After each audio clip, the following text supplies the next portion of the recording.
Selimut gadis ini rupanya ada kepala beruang. Di saat dia dibangunkan, ibunya tiba-tiba masuk. Alasannya karena tidak menemukan suaminya. Juga ayah tiri si gadis. Karena ada teman yang sangat penting akan bertamu ke rumah. Jadi dia tidak ingin si gadis dan suaminya untuk berada di rumah. Tapi yang tidak diketahuinya adalah, suaminya sebenarnya juga berada di kamar itu. Gadis ini bernama Minnie. Dia memiliki seorang ibu yang iritabilitas, alkoholisme, keegoisan dan kemalasan. Melahirkannya sebelum menikah. Kelahiran anaknya menghancurkan reputasinya sebagai bintang. Sehingga anaknya adalah suatu hal yang buruk. Minnie yang tumbuh besar di lingkungan seperti itu, hatinya sangat tidak sehat. Hari ini ulang tahun Minnie. Ibunya mengatur seorang pria untuk menjadi hadiahnya. Di malamnya dia juga bisa memanfaatkannya. Siap sangka hal ini diketahui Minnie. Kemudian sudah membayar duluan bayaran si pria. Dan dirinya sendiri yang bertukar tempat dengan si pria. Semuanya dilakukan. Dan ternyata memberikan kejutan untuk semuanya. Juga membuat ibunya tidak senang. Tidak salah, beginilah Minnie orangnya. Dia pemberontak dan suka kegembiraan. Ibunya tidak suka dia melakukan apa-apa. Tapi dia akan tetap melakukannya.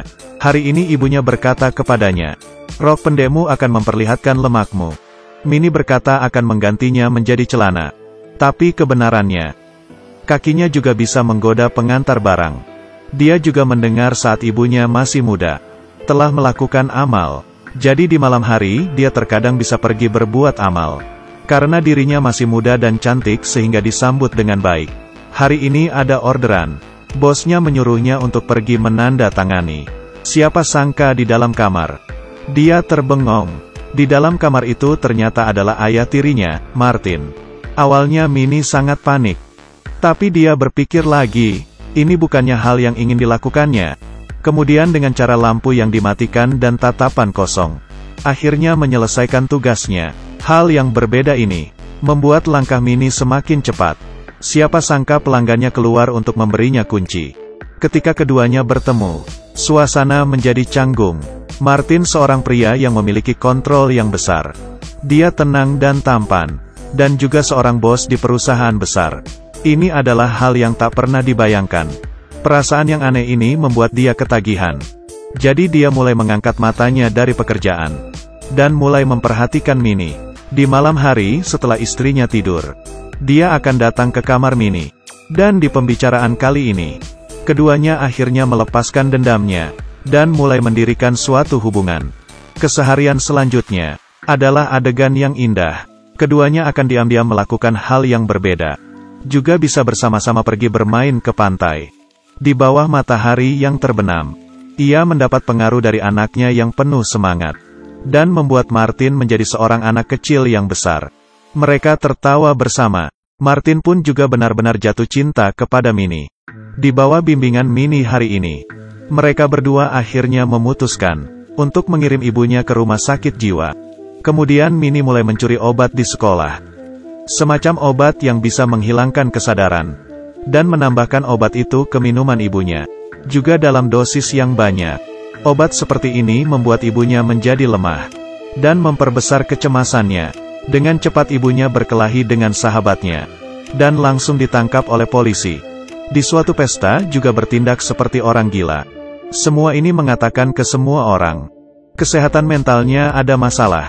Akhirnya hingga di akhir rencana mereka, yaitu langkah terakhir membuat ibunya benar-benar menjadi gila.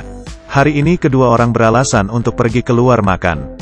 Tapi setelah itu ia menggunakan pakaian tertutup dan memasuki rumah. Awalnya mengira dia akan ketakutan dan bersembunyi di pojokan.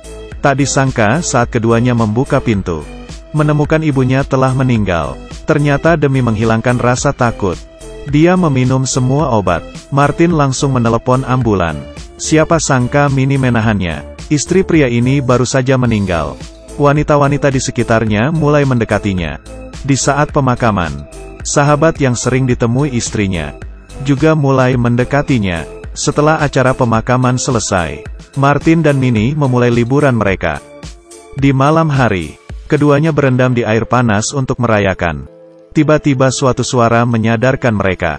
Ternyata adalah tetangganya yang juga sedang berliburan. Kebetulan yang mendadak ini membuat Martin menjadi tidak nyaman. Tiba-tiba ia kehilangan minat. Liburan yang seharusnya bahagia, akhirnya juga selesai. Kedua orang yang kembali ke kehidupan, tiba-tiba kehilangan bahagia yang biasanya. Karena rintangannya hilang, gadis berkata rasa tantangannya menjadi tidak ada. Dan pria juga sudah tidak ada rasa niat. Seperti itulah kehidupannya mulai biasa-biasa saja. Siapa yang tahu kunjungan seorang inspektur menghancurkan hidupnya yang damai. Ada orang yang mengirim foto ke detektif mengenai kedekatan mereka. Ini adalah motif keduanya untuk membunuh. Meski baru pertama kalinya, inspektur tidak mendapatkannya. Tapi keesokannya, dia menemukan CCTV Mini yang sedang mencuri obat. Menghadapi pertanyaan dari guru dan inspektur, Mini dengan nangis mengatakan ibunya yang memaksanya untuk mencuri obat tersebut, agar dia bisa mengonsumsinya. Dengan ekspresi kasihan ini pun akhirnya berhasil membohongi gurunya. Tapi tidak bisa membohongi inspektur. Setelah itu inspektur menginterogasi Mini. Dia mengatakan ke Mini, jika ia mengambil inisiatif untuk melaporkan Martin, dia bisa mendapatkan penyataan tidak salah. Dia kemudian mengatakan ke Martin, bila ia inisiatif untuk melaporkan Mini, dia juga bisa dinyatakan tidak bersalah. Di bawah situasi seperti ini, tatapan kedua orang ini sepertinya terlihat memikirkan sesuatu yang jahat. Siapa sangka keduanya akan saling berkhianat. Ada sebuah foto lagi yang dikirim ke rumah dan mengancam dengan foto itu. Hal ini membuat Martin menjadi frustasi. Dia mengira tetangga sudah mengetahui hubungan mereka berdua. Martin tahu bahwa tetangganya tidak hanya sekali memberinya masalah. Sekarang dia menghadapi Mini dan tidak memedulikan apa yang dikatakan Mini. Kemudian dia masuk dengan paksa ke rumah tetangga. Akhirnya Martin pun ditangkap dan inisiatif mengakui apa yang dilakukan ke istrinya. Di saat dia bisa bertemu dengan Mini, Mini demi mencari kebahagiaannya pun mengatakan yang sebenarnya kepadanya. Benar, foto itu dialah yang mengirimnya. Kebetulan yang terjadi di liburan mereka juga dia yang mengaturnya. Hal ini sudah dari awal direncanakannya. Martin hanyalah menjadi bawah tangannya yang membantunya. Hanya sebatas